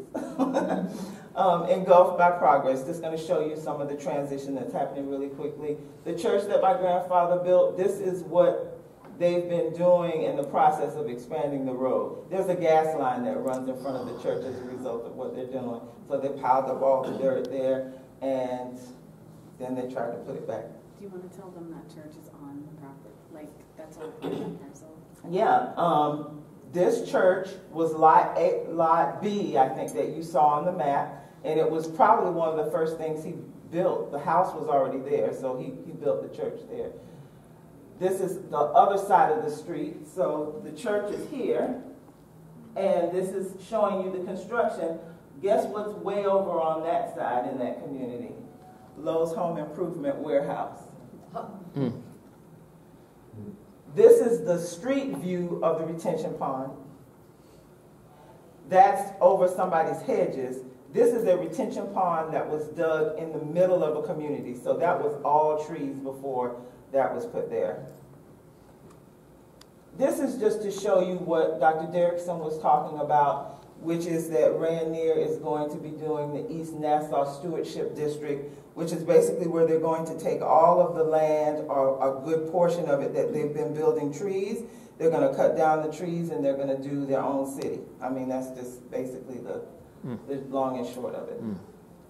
This is showing locally the county is exploring the possibility of using its power of eminent domain, because now that so much is going into the county, as an afterthought, they're realizing that they're going to need more roads, so they may have to condemn some property. That's the other perspective of the retention pond. And this is where I'm going to show you from Highway A1A. This is Reverend Prince's community here. The retention pond that I showed you is right there. And yeah, that's what. Can I say one? Absolutely. One thing I wanted to mention is that when the students and I went down to speak with the planners, the county planners, we said, you know, there's a sense in the community that a lot of these retention ponds are in historically black or Gullah Geechee neighborhoods, and they were like, yeah, they absolutely are. And what should we do about that? So they just put it back on us, like, what are we supposed to do about that? And, you know, planning in Florida is not a very powerful department. And so it reinforced for us the value of this kind of collaboration, because we have a tendency, or I guess I have a tendency to think the experts know exactly what they're doing and they're doing it on purpose. But that revealed that actually they need tools, that the people in the planning departments actually need tools to be able to make this argument. Just observing it or knowing it wasn't enough. And so, you know, elevating this question and collaborating to document it is also a resource for the planners who want to be able to say, like, this is a trend that's happening. Can I ask a quick question about that? Sure. I'm struck by the familiarity that your Minnesotans have developed for what's going on in Florida and South Carolina, which is fabulous. It just makes the hair stand back in my head. Such a lovely thing to see. But it does raise the question for me about the local production of tools and the collaboration with local tool makers, maybe in universities or institutions that could bring resources together. And I'm just wondering, it's a long way from Florida. to Minnesota. And I'm just wondering, are there kind of good reasons for that, or is it just chance that you all got together? Well, it was really the sustainability think tank. Mm-hmm. You know, once we were introduced and she realized that there was an opportunity to continue work that she was already doing, then that's how it happened. And part of the reason that this relationship works is because there's trust there. She's been vetted, we have a rapport, and I don't have that at home. I don't know who I can trust. And even the people that I think I can, I may find out later that I cannot. And so it's really, it's a very significant thing to me as an outsider to your relationship to see that you need to go outside your own community to build tools that can help you in your own community. Absolutely. I think that's a really interesting finding. Absolutely, that is true. And let me dovetail on that. One of the things that was referenced already was this book. And the reason that this book was put together as an anthology is because the first anthology that I did is called The Legacy of Evo Landing, Gullah Roots of African American Culture. And it concludes with a chapter called Destructionment, which focuses largely on Hilton Head Island, South Carolina. So many people will tell me, I don't know the Gullah Geechee Nation. And I said, do you golf? Yeah. So you know about Hilton Head? Yeah. So you were in the Gullah Geechee Nation. Oh, really? And the reason they don't know that is because we are not apparent to them when they get there, okay? And so that is what generally happens, because in the local political scene, it's about what tax dollars can we get in. So then if this destructionaire says they're going to make this much property into a resort or a golf area or whatever, then what they'll do is, well, we'll take that financial benefit in the tax pool just for the county, just for the state.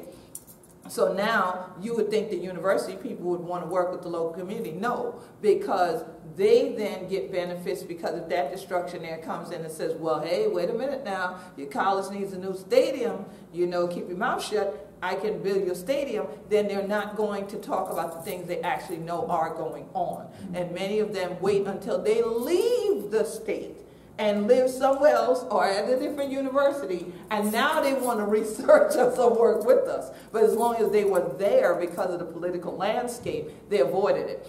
So what we did was we did this as a cultural capital and collaboration anthology. In it, it also, just like in Legacy of Evo Landing, but we expanded it in here, has research guidelines for working in the Gullah Geechee Nation. So we cover a number of different topics in here, things from anthropology, things from sociology, spirituality, various other things. But we address how people have tried to exploit our resources. So we even have things about the battles for our fishing areas, as well as land use where we are. And so I learned from one of our students in Florida who's leaving Florida to go to Alabama to be able to work with us more, okay? Because they're going to give him resources to work with us. That he has done research on the books that are used and the documents that are quoted the most often about Gullah Geechee culture, and has found a lot of great comments about this anthology. And people are in shock that the Native community developed their own guidelines on how to work with us, okay? And we had to do that because of the same reason you're asking the question. We found that where we would like, it sounds good, that you would think that you could work with the person right down the road from you, but can you trust the person right down the road from you? Are they researching you so they can find out where your land is, so they can tell some destructionaire, go in and this is the cousin to this one, and just offer them $2 and they'll give you the $200,000 property for $2. Okay, so that's a big issue and a big dynamic, which is why we got the sustainability think tank, which led to this link here. And as an example of that, my mother passed away in 2018 in April. And my sisters and I were trying to decide, okay, what's the next step in terms of making sure that we can maintain our ownership. There hasn't been any probate done or anything like that, but I was living with my mom. My husband and I and my daughter lived with her until my daughter went off to college. My daughter and I stayed with my mom, and I was there until her passing. So I was the person actually by law who could go in and say, I live with my mother, will you convey her homestead exemption to me? So I called to find out what was the process for me doing that. And the first thing the lady said is, will you tell me the location of the property? I'm like, I just need to know the process, which means you don't have to know where I am in order to answer my question. But they are almost trained to identify where the questions are coming from, and it's almost like, okay, so are you going to come up with an answer that's specific for my location? It should be across the board. Yeah, so I get to the office and the lady says, you're going to have to, your homestead exemption is going to go up. Let me tell you that first. I'm like, thanks for letting me know. Your mom's widow's exemption is going away and all this other stuff. She's had it for so long until that's why it's so low. So now it's going to be starting over with you. You have two sisters, and so since you're the only one whose name can go on there, you will be charged a third of the homestead value. Okay, a third of a third. So, community engaged research, which is what we've been talking about, begins with going into the community. You can see William Jefferson there, who's our other representative from Florida. We were actually surveying in this slide, we were surveying the process of what was happening with the stormwater retention ponds. They were actually just getting ready to do that one. It's already done now. It's been sealed off from anybody going back there, but that was one of the beginning stages that we were looking at. Queen brings the experts, as you heard, into our community. Under her guidance, they conduct research. This was an example of one of the fishing meetings that we had. And Dr. Derickson is here with Representative Anita Caldas of Georgia, Queen Quet, and the late Mr. Bacote. Yeah, in Georgia at Riceboro, also doing research there. And this is when Dr. Derickson brought her students talking to one of the property owners. The first two slides are of Mr. Molly, the last one is of Brother Lawrence Holmes, on their property talking about their experience. And the students actually produced maps, and Dr. Derickson is showing here. And that's another benefit to us, is they created tools that we could actually use through their research. This is when my daughter and I went to Minnesota. We got to be in the research environment, which was helpful for us as well, to see what that collaboration was like. So as I'm wrapping up, these are the 3 V words that came to me about collaborative research and community collaboration. Is an opportunity to have verification of what your experience is, to have validation for it, and vindication. Not vindication in the sense that you're necessarily going to get back or have some recompense for everything that's been lost, but it's an opportunity to at least say, I have gone through the steps of proving that this is what my experience is, and that in itself can be vindicating. Now, I didn't get to develop this as I wanted to, but what Queen often talks about is having a seat at the table, and I realized that land ownership gives you a seat at the table. Yes. My county did provide to me, and I just didn't have a chance to computate, they provided to me the percentage of lands that are commercial, conservation, government, agricultural, industrial, residential, and so forth. And my residential portion of that table gives me some voice. If I didn't have any portion of land, then I would not have anywhere to express myself or show that I'm an investment as well. And these are my parents. I didn't get to show you the younger picture of my mom or to point her out, but my parents lived their entire lives, essentially. They grew old on that one piece of land. And if I were to have the same privilege, it would be a great honor. But we're at a place of a question mark, because all around us is a continuing, growing, pushing, and no one really sees what we have, which is the value of nature, the beauty, the wonder of being able to grow and farm. So I put them there to honor them, but also just to say that that's what land ownership is to me as a Gullah Geechee. It's security, it's safety, it's being able to say that this is something that can go to the next generation. So I close because God has a sense of humor. It's hard to see, but that's a little bunny rabbit. My sister took that image the day before Easter.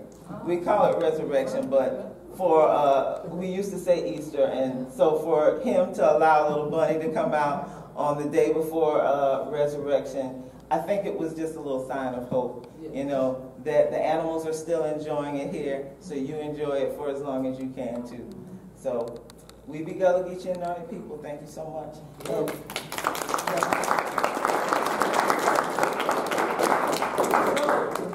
Do you have questions, further questions for this part of the team? Yes. I just want to say first that area is beautiful. I've been there. Oh, I've been to the have park you? just like up at the top. Say that again? I've been to that park just up at the top, and the trees are great in that park. So you've been to Fernandina? Yeah, I Oh, drove through it and stopped for a okay. second, but it's just beautiful. Oh, yes. And I have a question about the road. Okay. Because I've seen I lived in Miami. I saw the roads get expanded. Yes. Has it separated the community more? Did it like? You know, You that, mean the with sense the- of, like, 'cause the it sounds fourth- like there are like a lot of kids and a lot of like Yes, sir. walking. You know, the flow of the community. The 4-lane highway, okay, this is what happened. When the highway came through in 1976, my grandfather was in his 90s, and my mother was like, okay, I'm getting ready to call the news, because if they think they're putting this old man out, it's going to be on the news. So now what they realize is that there was too much commercial for them to eminent domain all the commercial people who had surrounded us. So they had to find a way to use the median as part of their expansion. So they used the median and then like the ditches in such a way that they could get 6 lanes without having to eminent domain. But as the community grows and these other housing developments expand, yeah, and your question is, has it divided the community? We aren't divided in the sense that we haven't changed location, and we're still spiritually connected to each other. We fellowship with each other at church, but the division is coming with the pressure, you know, hovering over you, knowing you're counting, like, how much longer do I have? You know, how much longer will we be a community and a family? So that's where you can feel the tension of it, not so much division, but tension. And then what has happened in Georgia and in South Carolina, we've seen where I-95, Highway 170, 278, Highway 278 is the highway that people take into Hilton Head from I-95. It has been expanded to 4 lanes. They're now expanded it to 6 lanes. And they have split the families up. It got to the point where, of course, if you cross a 2-lane dirt road, that's fine. You could do that all your life. If you're 95 years old, no problem. We would send children, you can cross the road and go across. But not once it becomes 4 lanes, much less 6, okay? So a lot of times you have elders now who used to go back and forth to each other's homes and help out or work in each other's gardens. They cannot do that because they can't safely go over there. You would have to literally drive to go over there. In Savannah, or Chatham County, Georgia, numerous Gullah Geechee families are split in half because of the various highways and the exploitation of those communities, and where they were like, oh, well, you know, we're just bringing in the road. It's not going to do anything. What do you mean it's not going to do anything? Now half of the family is on one side of a highway, and the other half's on the other side, so they don't see each other as frequently, even though they're less than a mile apart, okay? That's an issue. So I've been deposed in so many different cases, one of which was to stop Walmart from getting an off-ramp to split up the pinpoint sandfly communities outside of Savannah, Georgia. And what did I argue? These are native Gullah Geechee communities. No one had ever argued that. Because we had the Gullah Geechee Cultural Heritage Act, which is federal law, I could cite that law that we fought for because it was our right to have it. So if you don't cite these things and bring them in, that could be the difference between winning or losing a case, and that could be the difference between winning or losing land. Okay? So they didn't get the off-ramp. Walmart got beat for once. And the communities are still intact. But now, the opposite of what I wanted to happen has happened, because we got other people, one such famous person on the federal level who I won't name because we don't really try to own him, that is from the Gullah Geechee Nation, from Pinpoint. There's now a museum put there that says it interprets Gullah Geechee culture, but it's not according to the people who live there. It's according to museum specialists who are largely Anglo in Georgia, who have the political power to then do all of the boards and the interpretive pieces inside. So you're going to draw tourism there that could eventually displace the community anyway, because if you get enough traffic coming there, then they'll start saying, we need a hotel over here too. We don't want you just staying downtown Savannah. And these are other aspects that come. And then people say, well, roads have to get expanded because too many tourists. So it all is a conundrum when you start talking about these roads. Thank you both. Thank everybody for the presentation. One of the We ain't finished yet. Oh, we got more to come. one of the things that you said that really kind of I was sitting here with was, you know, after Nipsey passed it, the whole thing was around getting land. Right. And I just think about even the work that I do, that's what it's about, is how can we get land to make sure that we are staying in our communities. So at the end, though, you're saying, but I'm still fighting. So whether we are fighting to get land or whether we are fighting to stay, we are still fighting. So what is like that collective power? Because at the end of the day, when we do have it, there are laws and regulations and all of these other things that come in that impact land ownership, generational wealth, and all of that, right? So in addition to your land in Jacksonville, and I live in South Florida, so I know the area. Are there other Gullah Geechee people within Nassau County that's also collectively coming to fight against the development, or is it mostly on that, I guess, your property? So what is like the collective power building to say, okay, let's all acquire and think about how we're owning our land over time? Honestly, I don't know how to answer that except to say we are reactionary in a lot of ways. And what we are doing with the Gullah Geechee Nation is attempting as best we can to lead by example. I think that if my parents and my grandparents had known that this day was going to impact us the way that it has, we might have held on to the farming and the eco types of strategies, because that's where things are going now, and that's what we want to get back to. But we didn't maintain the continuity, you know, of having an ongoing process there on the land. Right. So I think that people are just responding as best they can, and we're doing our best to lead by example and to be a resource for the community. And the interesting thing about it is that a lot of people have been misled by destructionaires that the land is not an asset to you because you pay taxes for it. Well, they pay taxes for this too. You see? So one of the things I have done for the past 3 decades now, almost 4, is that I'm constantly educating my community so that they realize their land rights and their human rights and their right to self-sufficiency. And so that ties into food security and a number of other things, just security in general, as was already stated. And so the younger generation is starting to get it through the fact that they are impacted by social media. Now, the interesting thing is, you said when Nipsey died, it was all about land for 2 seconds. A few people tweeted that quote. A lot of people still have not grasped that concept. Because when I say to someone, do you own your land? I ain't asked you about your house you're paying a mortgage on.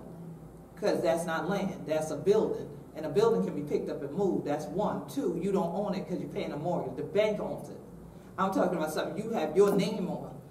The title, the deed has been conveyed. You heard that word. If that's not the case, it's a whole different topic.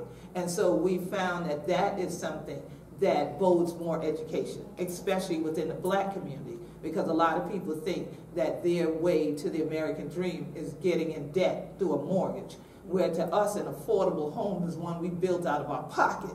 So there is no mortgage burning party, because the party is all your cousins and them who finished raising the roof, literally, on your house. And when you're done, you're done. And you literally have a homestead. And so that's the thing that we still, again, that's some of the topics we cover in this. and that we do all the time. So if you follow GullahGeecheeNation.com, you can look into land issue, land ownership on there, and you'll see a number of different blogs, videos, other things that are the things that are becoming the catalyst, along with Nipsey's statement, that's now making some others that we've been telling them hold on to their parents' and grandparents' land. Now they go, oh, because the rapper did, and he had said so. I remember when Queen Quet had said that year high, you know, because why? Y'all didn't even know nothing about him until he died. And so I've said to Kwame numerous times, why somebody got to die first before you listen? So that's a problem. So that's a perfect segue into the next part with these other tools. Because one of the things that makes us always get on the news, and Sister Astrid, if you want to come on up and switch up to your thing, one of the things that always makes the Gullah Geechee Nation get on the news is hurricane season. All right? And flooding. And people still do not. We have the Gullah Geechee Land Legacy Fund on GoFundMe. We have been trying to raise funds with that, I think, for the past 3 years. People do not donate money until they think somebody's dead or dying. When it's hurricane season, we can raise $5,000, $10,000 in 2 weeks and 3 weeks. And it's taken us 3 years and we haven't gotten to the $10,000 mark on keeping land and being able to maintain land ownership and fight these battles in courts.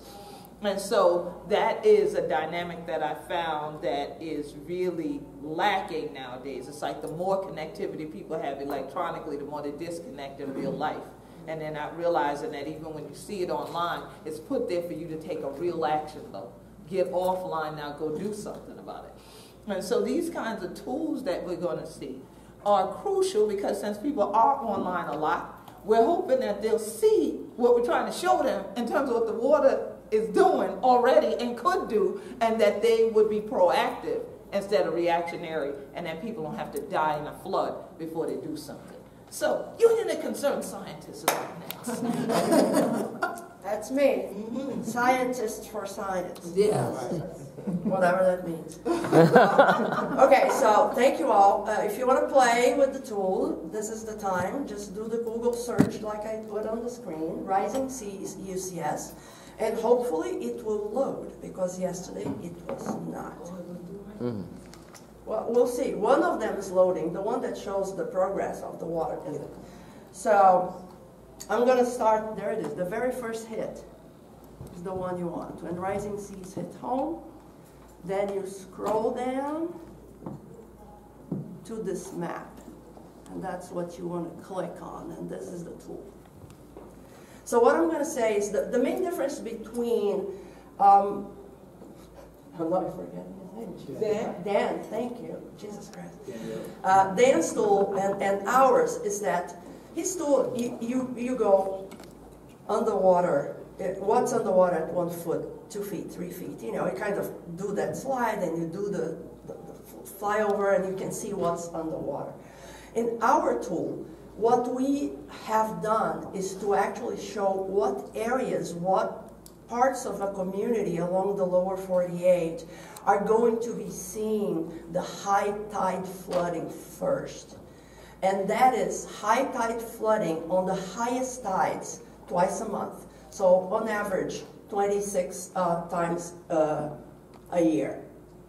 So whenever a community sees that type of high tide flooding, it is shown in these maps.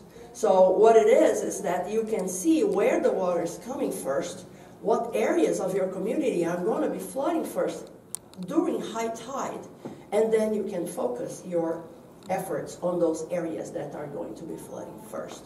So this is the one that's not flooding. If we go on the second tab here, chronic inundation area. There it is. It's working. Okay, so let's enter. There's a search button, and I'm going to enter what I was asked to enter.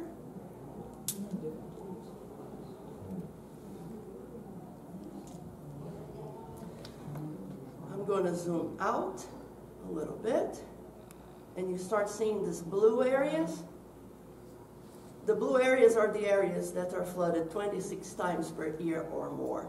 Now, usually is the area that's basically where I live. Yes, that we That's saw the name first that on everyone her recognizes. PowerPoint. We saw kind of southwest of Jacksonville. Yeah. So, and we actually have properties that are protected by federal levees marked on the maps. But if you scroll down here, there you go. The blue buttons are the intermediate sea level rise scenario. And what we did was we identified on tide gauges what level gets past 26 times, at least. And then to that level of water, we added the sea level rise projections. One projection was the intermediate scenario of sea level rise. Another projection was the high scenario of sea level rise. So this is the intermediate scenario. I'm going to pull the legend up here, disappear it. And then you press this button, and 2035, that's the area that gets flooded. By 2060, it changes a bit. By 2080, it changes a bit.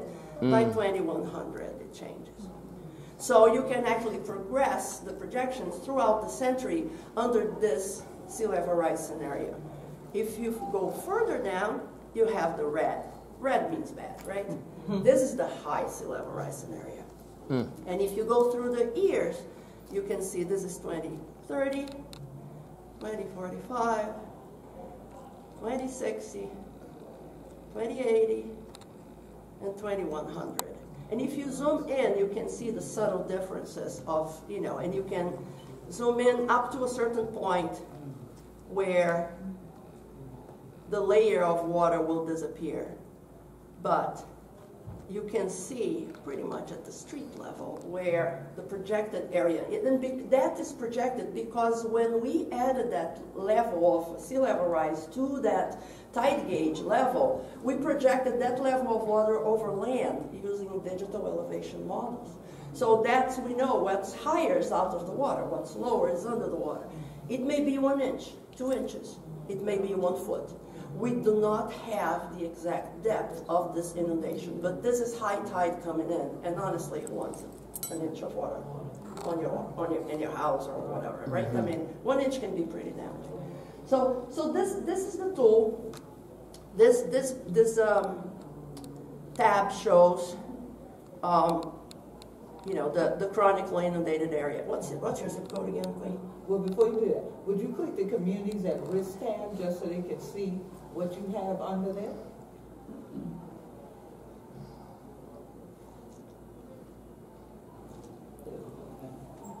So the communities at risk shows some of the communities that all the communities that have 10% or more of their land chronically inundated 26 times or more per year. And in here you can see with the color, the communities that are lighter in color have 10 to 25% of their area inundated. As you go darker, you have 75 to 100% of the area inundated, and you can see that there are some. So can you move that map up Yes. so we see Florida again, just so people still follow the same line of thought? Actually, I can just put it away again. Duh. There you go.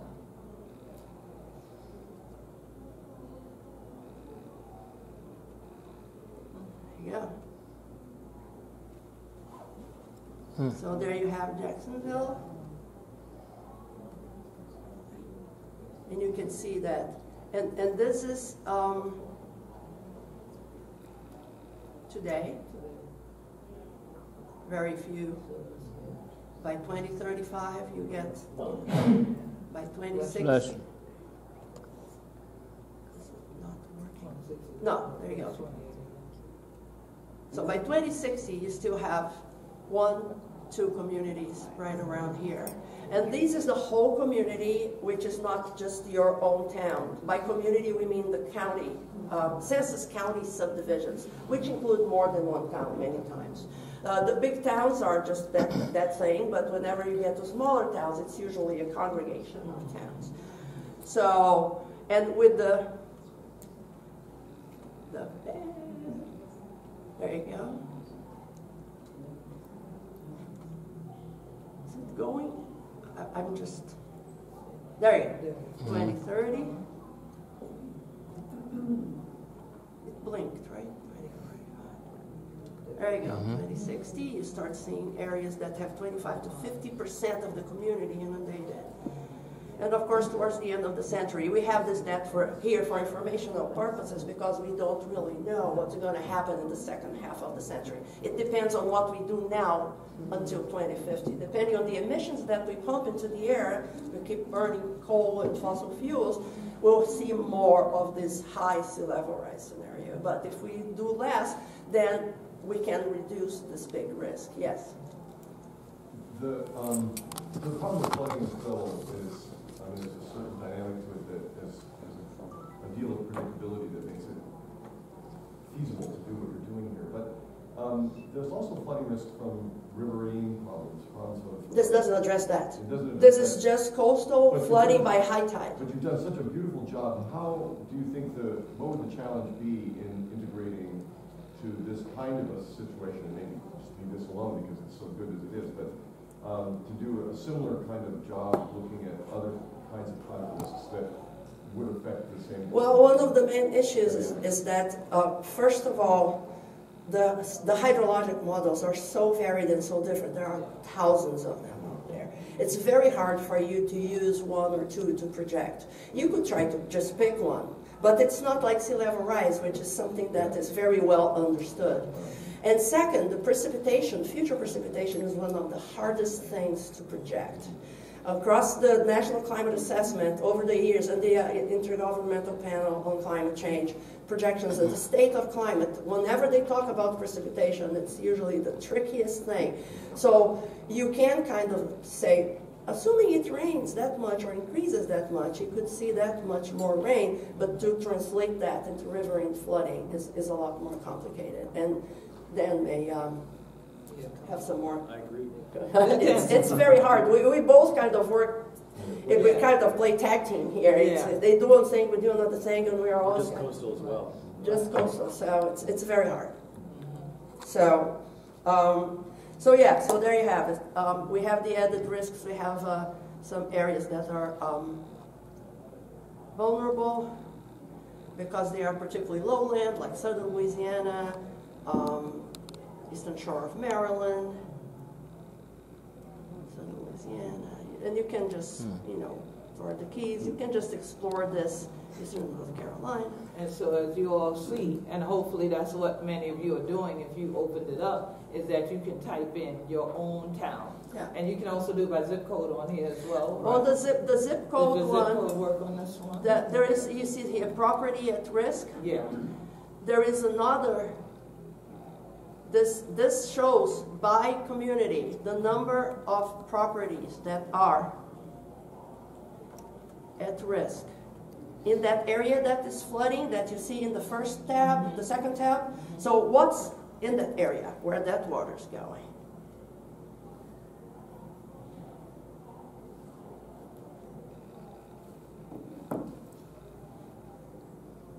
And you can see that this, by 2035, 35 of today's homes are at risk of becoming chronically inundated. And this is under the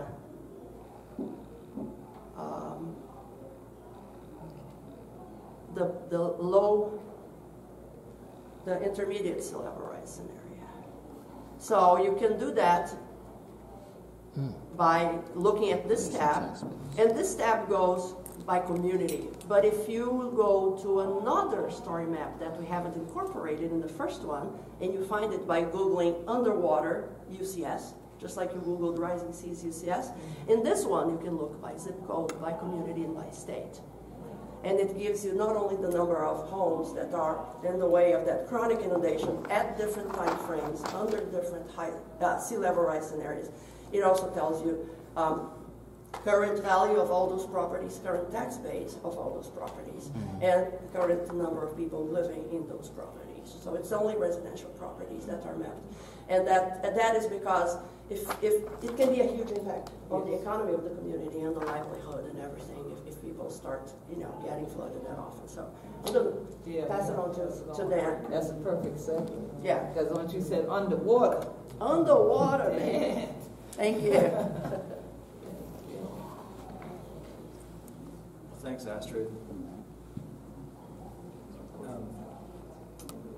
It's an impressive tool that she's built. Ours is, it's similar in some ways, it's different in other ways. If you want to follow along, you can go to riskfinder.org on your phone or your computer. One of the things we've aimed to do is, we have this screening level sea level rise and coastal flood risk tool that's available for the United States coastal regions and some international regions, but you can make it local, so you can search for your zip code. So let's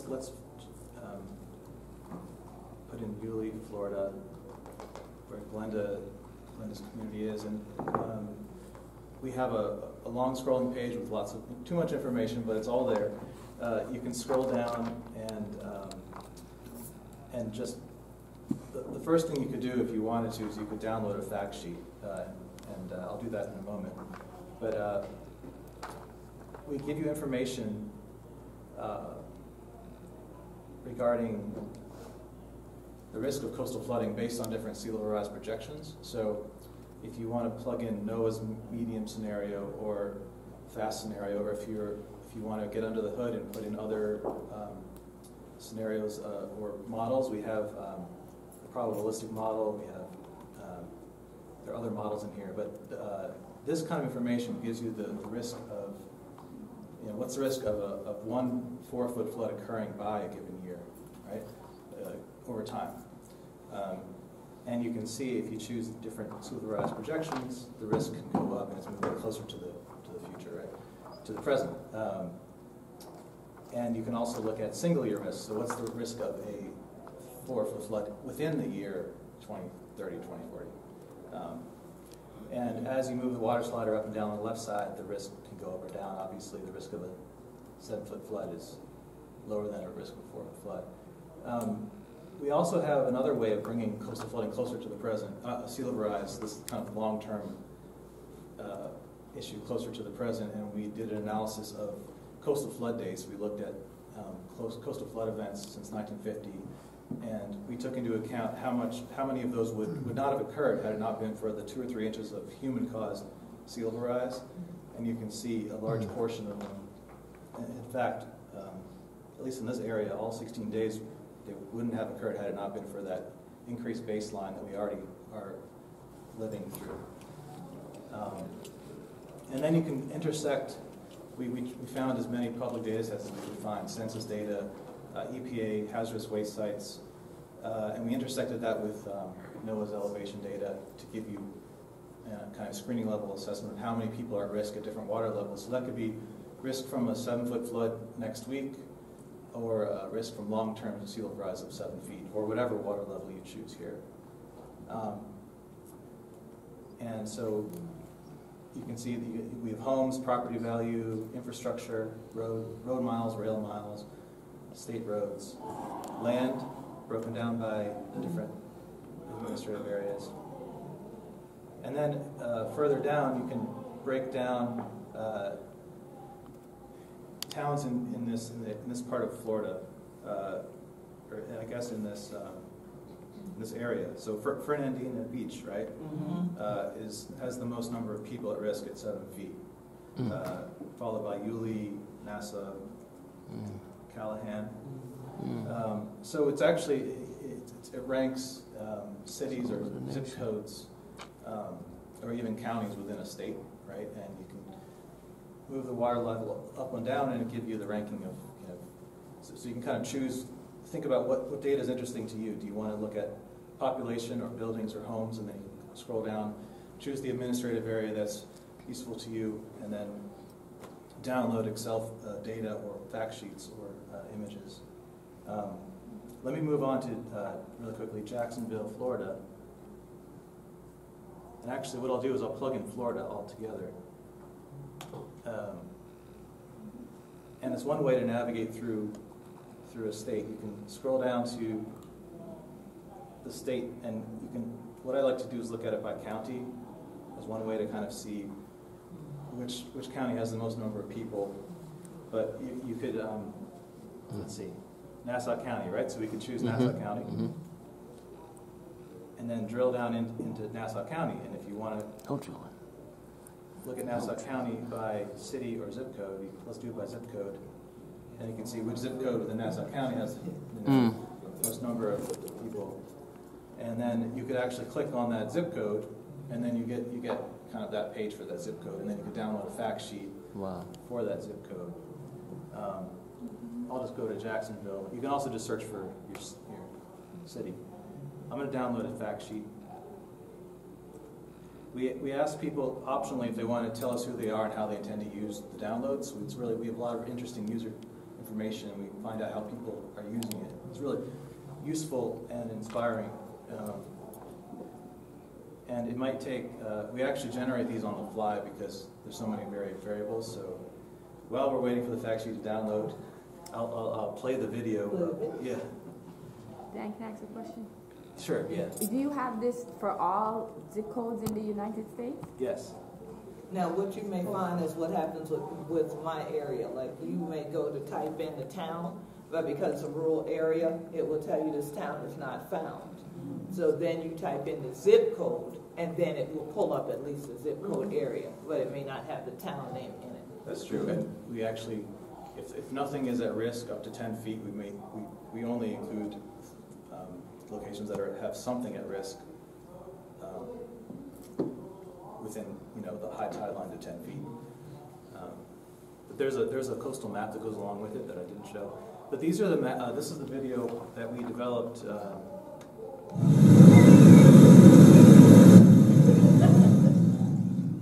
Turn down the sound.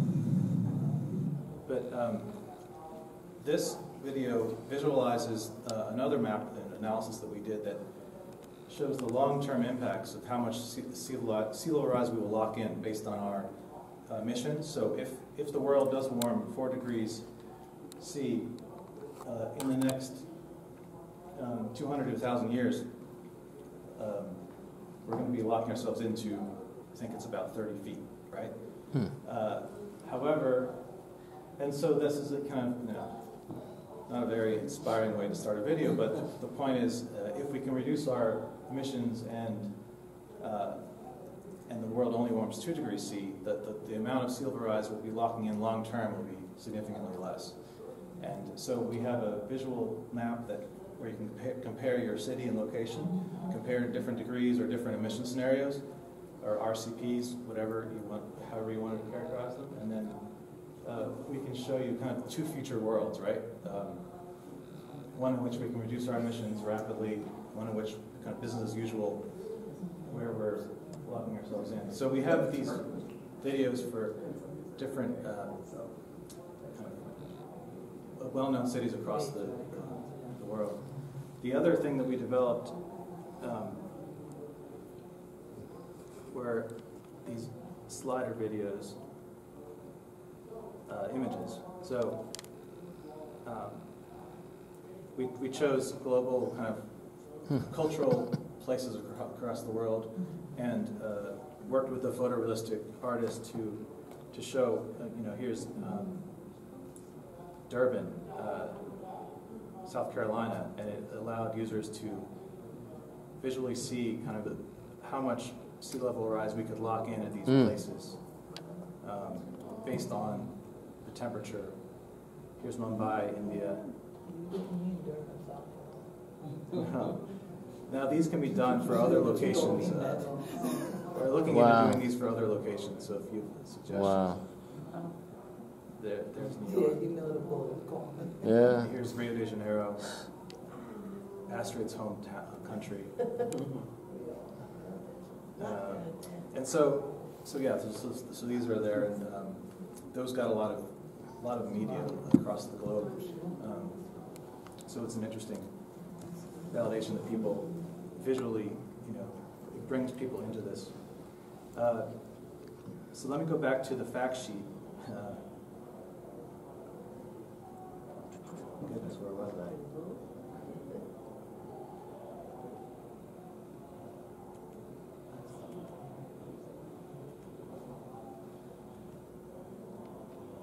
Okay.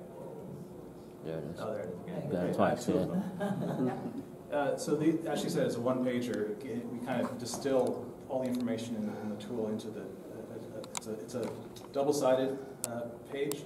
You don't have to use the back side, but how many things are at risk? So how many hazardous waste sites are at risk within Jacksonville, Florida at the water level you choose? How many wastewater sites, miles of road, population types, and then we explain, we kind of unpack the issue. Why do rising seas equal more floods? What's the connection to climate change with? And then we give you a map, and then on the back we answer all the main questions. You know, what's the connection between what causes climate change? What's the connection between climate change and sea level rise? And then we link to local resources as well. Dan, I have a question. Yes. What is your sense of how municipalities are using these tools? That do they even know they exist? Like, I would be curious to know if my county knows about what Union of Concerned Scientists has and what you have in terms of them being able to go in and punch in these projections. Yeah, we've tried to get the word out that this tool exists. It's on a lot of portals out there. We do see municipal governments using it as a screening level tool or within trainings. There's a county in Florida that uses it within trainings. So there are folks in kind of all levels of government using it. At the federal level too, folks that are doing NEPA analysis are using it. But I think a lot more work needs to be done to get the word out and to reach more people who could use this public tool. We're available as a resources for folks who have an interest in bringing this tool into entities they think should be using it, and we can be there to answer questions or to do trainings. There are also tutorial videos on our site that explain, unpack it. And finally, I just wanted to say that we have a map called the Risk Zone Map, and that it's a global map. And you can choose the water level there. You can download PowerPoint slides. There are mayors in Florida who use it for their own presentations, and kind of tourism groups actually use it to kind of make the case that their industry is at risk. We have a kind of a wide range of folks who download these materials and use it for their own goals. So yeah, I'll leave it there. Some questions. Excellent. So now, because you all have almost exhausted the human resources of this session, right? If you want to leave us your business cards, we'll create a database so that we can also just send you the direct links to these tools and to the websites that I mentioned. You can also follow at Gullah Geechee. If you follow at Gullah Geechee on Instagram and on Twitter, you'll be seeing different things, including pictures we've been taking of you while you've been in there. That'll be going up. And then if you're on Facebook, Gullah Geechee Nation on Facebook. You have a Twitter handle for Climate Central. Yes, probably Climate Central. It's just Climate Central, at Climate Central, and the UCS. UCS USA. UCS USA. Dr. Derickson, you got a Twitter handle you need to give up? No? All right. So yes, so basically you'll find the Gullah Geechee Sustainability think tank things through what I announced. And so definitely if you want to come up, we have about 5 more minutes in this room before they throw us out. And we're going to line those chairs back up into the nice linear pattern that everybody else here likes. They don't get our circle anymore. But we're happy that all of you chose to be part of our circle. And we pray that you continue to expand that circle out even as you go back home to your various destinations and work with your communities so that we can continue to rise together above all of these issues. So thank you for all the 100 children joining me this morning and singing with me and clapping. Let's keep it going.